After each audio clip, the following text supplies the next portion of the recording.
Por boa parte do século XX, o Brasil não era apenas uma referência no futebol, ele era a alma do esporte. O lugar onde o futebol transcendia a competição e se tornava arte. O jogo bonito está tão ligado à identidade nacional que, para muitos torcedores e até mesmo para os espectadores ocasionais, não há país mais emblemático no futebol do que o Brasil. 5 títulos de Copa do Mundo, um recorde absoluto, são exibidos como prova de uma dinastia que, por muitas décadas, pareceu inabalável. Uma cultura que influenciou e inspirou inúmeras gerações com seu estilo marcante e inconfundível. Até mesmo estes antigos comerciais que você está vendo agora são testemunhos do impacto global, do respeito e do domínio que o Brasil exercia no futebol. Para muitos, evocam nostalgia de uma era em que assistir à seleção era um privilégio inesquecível. Mas o que está acontecendo com o futebol brasileiro? Para a geração mais nova, talvez aquele Brasil seja apenas uma história contada pelos mais velhos, pois sua identidade icônica parece cada vez mais distante. Afinal,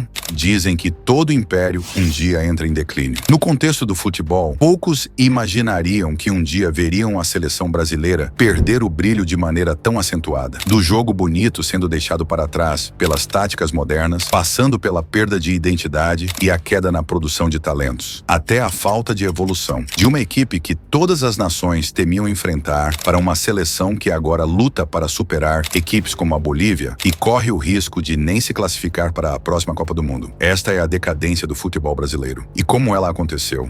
A ascensão do futebol no Brasil. No início do século XX, o futebol já estava presente no Brasil, mas a princípio era um esporte elitizado. Nos primórdios, o futebol era praticamente exclusivo para a alta sociedade, brancos ou descendentes de europeus que podiam se dar o luxo de praticá-lo como amadores não remunerados. Eles formavam clubes, jogavam em campos bem cuidados e seguiam posições táticas definidas de maneira muito organizada, quase aristocrática. Era um jogo reservado para os privilegiados. Um cenário muito distinto do que se observa hoje. Porém, fora desses campos restritos, outra forma do jogo começava a surgir, mais improvisada, instintiva e rebelde, que desafiaria as normas estabelecidas. Em vielas, ruas e terrenos baldios, onde o espaço era limitado e as condições precárias, brasileiros da classe trabalhadora, em sua maioria descendentes de africanos e indígenas, desenvolveram seu próprio estilo de jogo. Com gols improvisados e bolas feitas de trapos ou meias, esse futebol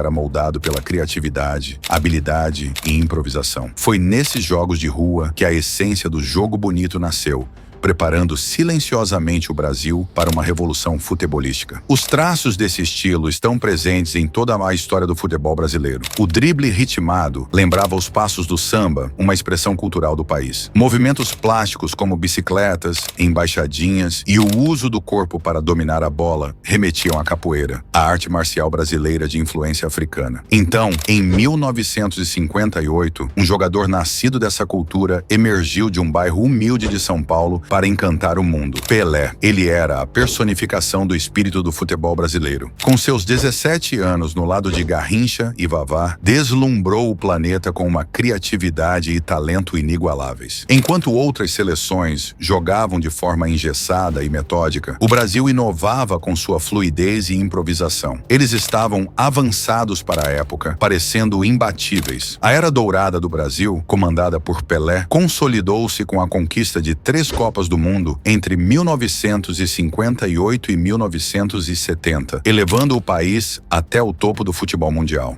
O declínio do futebol brasileiro. Nos anos 1980, jogadores como Zico, Sócrates e Júnior mantiveram viva a tradição do jogo bonito, mesmo sem conquistar o título mundial. Nos anos 1990, uma nova geração tomou conta do futebol brasileiro, com Romário brilhando na Copa de 1994 e Ronaldo Fenômeno emergindo como o grande nome da década seguinte, culminando na conquista da Copa de 2002, junto de Rivaldo, Ronaldinho e Roberto Carlos. Porém, após essa era de ouro, o Brasil entrou em declínio. O estilo de jogo se tornou mais pragmático e menos criativo. Jogadores promissores como Robinho e Adriano não atingiram suas expectativas. Neymar surgiu como grande esperança, mas a equipe passou a depender excessivamente dele.